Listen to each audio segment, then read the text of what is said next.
दूसरों के वीडियो से एडिटिंग कॉपी पेस्ट करके आजकल हर कोई अपने आप को एडिटर समझता है। और सिर्फ फॉन्ट से एनिमेशन नहीं, colour grading, transition, motion graphics, even exact sound effects तक आप कॉपी कर सकते हो। बट जैसे कोई बोले कि कुछ ओरिजिनल दिखा दो, हम पे तो आई नो। हर नई वीडियो एडिट करते टाइम दिमाग एकदम ब्लैंक हो जाता है। यहाँ क्या एडिट करूँ, मोशन ग्राफिक बना दूं, टेक्स्ट डाल दूं, मुझे एडिटिंग आती भी है या नहीं। और ये चीज ऑलमोस्ट सबके साथ होती है। तो सबसे पहले समझते हैं एडिटिंग कॉपी करना इतना आसान क्यों है। मेरे को तो वो भी मुश्किल लगता है। जब तुम किसी एग्जिस्टिंग एडिट को रिक्रिएट करते हो तो तुम्हारे पास ऑलरेडी सारे आंसर्स होते हैं। तुम्हें अगर बेसिक एडिटिंग आती है, तुम इमीडिएटली ब्रेक डाउन कर सकते हो कि ये स्पीड रैंप है, यहाँ एनिमेशन मास्क से बना है और यहाँ पे ड्रॉप शैडो डली है। क्योंकि फाइनल रिजल्ट देख के क्या क्यों किया है समझना बहुत आसान होता है। जैसे मैथ्स में भी सॉल्यूशन देख के क्वेश्चन बहुत ही ईजी लगता है, बट जब खुद करने जाओ। सिमिलरली एडिटिंग में कुछ देख के रिक्रिएट करना आसान होता है, बट ब्लैंक टाइमलाइन जब सामने होती है ना, तब कुछ नहीं आता दिमाग में। बिकॉज अब आपके पास बहुत सारे सवाल हैं, क्या दिखाना है, क्यों दिखाना है, कैसे दिखाना है, और हैं अनलिमिटेड ऑप्शंस की क्या एडिट कर सकते हो। क्योंकि एक ही लाइन को 10 तरीकों से एडिट किया जा सकता है, और जब हमारे पास इतने मल्टीपल ऑप्शंस होते हैं तो हम यूजुअली कुछ भी चूज नहीं कर पाते। साइकोलॉजी में इसे चॉइस ओवरलोड कहते हैं। बेसिकली जितने ज्यादा ऑप्शंस उतना डिफिकल्ट डिसीजन। और यहीं पे बिगिनर्स अपनी सबसे बड़ी गलती करते हैं, that they think inside the software.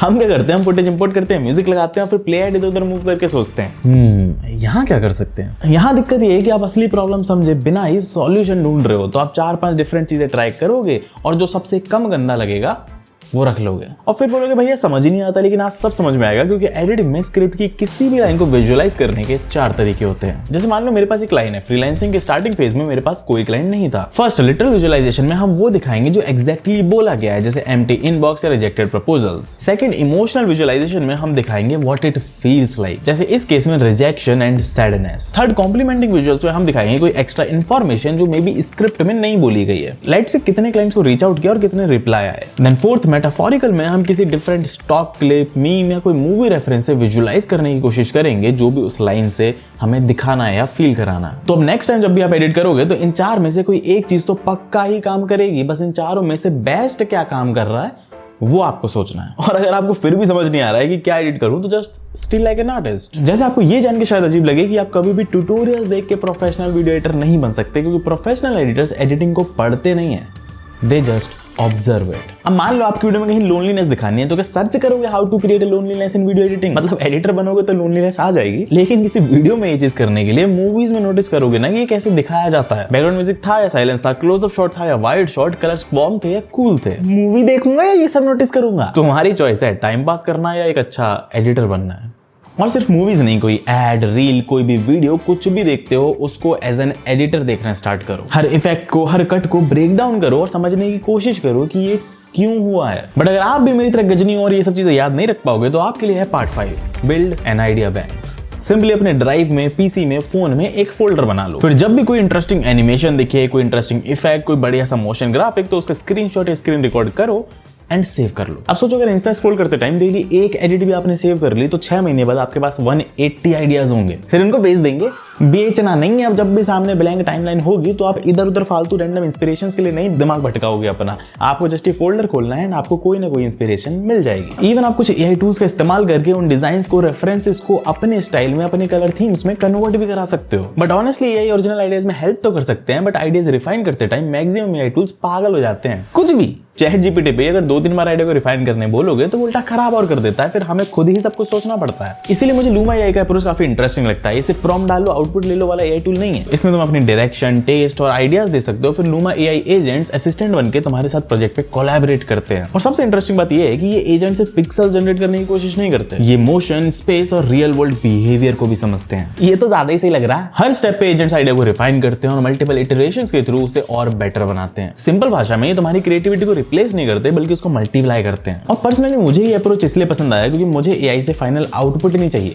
बल्कि मुझे ज्यादा टाइम चाहिए और बेटर आइडियाज को एक्सप्लोर करने के लिए। क्योंकि end of the day creators की वैल्यू उसके प्रॉम्प्ट्स में नहीं, बल्कि उसके आइडियाज, क्रिएटिविटी और डिसीजंस में होती है। तो अगर तुम्हें भी एआई की हेल्प चाहिए to think of new ideas, एक बार लूमा एआई एजेंट्स ट्राई करके जरूर देखना। ये क्यूआर स्कैन कर सकते हो, लिंक डिस्क्रिप्शन में भी मिल जाएगी। जल्दी से चेक कर लेता हूं। बाकी मेरा गाना स्पॉन्सर करने के लिए लूमा एआई का शुक्रिया। अभी आगे बढ़ते हैं और चलते हैं हमारे पार्ट नंबर 6 पे, the 3 layers of editing.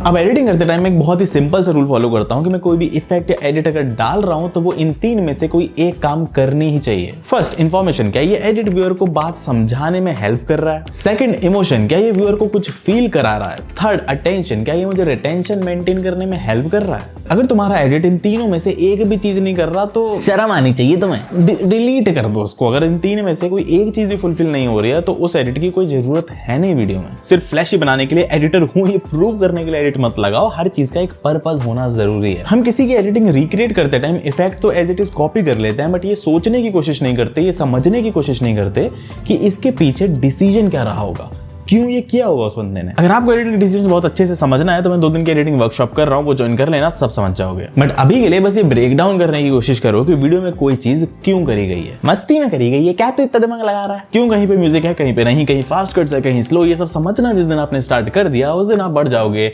Original editing के नेक्स्ट स्टेप पे, द लेगो मेथड।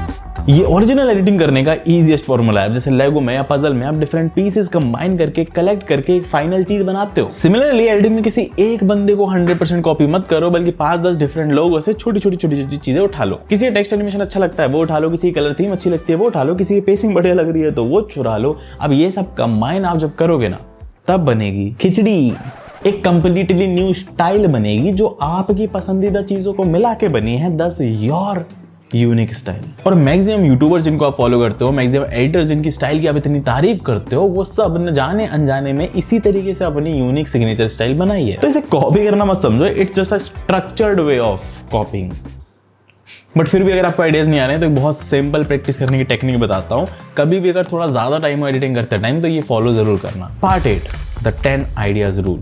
और ये एक्सरसाइज टेम्पररीली नहीं बल्कि परमानेंटली आपकी क्रिएटिविटी को इंप्रूव कर देगी। अगली बार किसी भी सीन पे अटको तो पहला आइडिया यूज मत करो, बल्कि 10 आइडियाज लिखो उस सीन में कि किस तरीके से इसको एडिट किया जा सकता है। अब शुरू के 2-3 आइडियाज आप कहीं से देखे उठाओगे, फिर अगले 2-3 आइडियाज आप उनको कंबाइन करके बनाओगे, और लास्ट के 3-4 आइडियाज में आपका दिमाग जबरदस्ती फोर्स होगा यूनिक आइडियाज क्रिएट करने के लिए। हाँ, शुरू में 3-4 बार एक्सरसाइज करते टाइम शायद आपके दिमाग में इतने ज्यादा आइडियाज ना आए, शायद आपको आधा घंटा 40 मिनट लग जाए वो आइडियाज लिखने में, लेकिन 1 महीने बाद आप खुद नोटिस करोगे कि आपकी थिंकिंग कैपेबिलिटी एंड क्रिएटिविटी कितनी ज्यादा इंप्रूव हो चुकी है। 5-6 महीने बाद तो आपको वीडियो देखते ही आइडिया आ जाएगा कि यहाँ क्या एडिट कर सकते हैं। अब मैं आपको ऑलमोस्ट सब कुछ बता चुका हूँ, क्यों कॉपी करना हमें आसान लगता है, किस तरीके से हम अपनी खुद की नई स्टाइल क्रिएट कर सकते हैं, किस तरीके से professional editors original ideas generate करते हैं। बट मुझे पता है 90% लोग जो वीडियो देख रहे हैं वो इसके बाद भी कुछ अप्लाई नहीं करेंगे और 2 वीडियोस बाद आके फिर से कमेंट करेंगे भैया आइडियाज ही नहीं आते।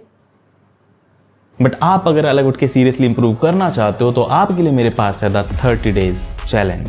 तो अगले 30 दिन आपको बहुत ध्यान रखकर ये 3 चीजें फॉलो करनी है। हर रोज एक अच्छा एडिटिंग आइडिया या रेफरेंस सेव करना है, हर रोज कोई एक मूवी, एड या वीडियो का ब्रेकडाउन करना है, और साथ में जब भी नेक्स्ट टाइम एडिट करो तो 8 से 10 वेरिएशन सोचने हैं क्या एडिट किया जा सकता है। ऑल्सो फर्स्ट एंड सेकंड को हम जो वीडियो एडिटिंग बूट कैंप करने वाले हैं उसको ज्वाइन करने की ट्राई करना, क्योंकि वहां पे हम एडिटिंग डिसीजंस कैसे सोचते हैं, क्यों कहां पर क्या चीज एडिट करी जाती है, फ्लो पेज कैसे बनाते हैं वीडियो का, इन सब चीजों को समझेंगे। लेकिन मैं तो कैपकट यूज करता हूं। हमारा मेन फोकस सॉफ्टवेयर नहीं होने वाला है बल्कि एडिटिंग के कॉन्सेप्ट्स एंड फंडामेंटल्स होने वाला है। तो अगर आप बिगिनर टू इंटरमीडिएट लेवल में हो तो ज्वाइन करना भाई, बहुत मजा आएगा। हर बार जितने भी लोग करते हैं फुल एंजॉय करके जाते हैं और सीख के भी। बाकी आई होप इस वीडियो के बाद आपको वो प्रॉब्लम नहीं होगी कि आप दूसरों के एडिट्स तो कॉपी कर लेते हो लेकिन खुद के नए आइडियाज नहीं सोच पाते। इस टॉपिक पे आपको बहुत ही कम वीडियोस मिलेंगी, तो मैंने काफी डिटेल में चीजें कवर करने की कोशिश करी है। अगर आपको वीडियो अच्छी लगी हो तो लाइक शेयर सब्सक्राइब कर देना।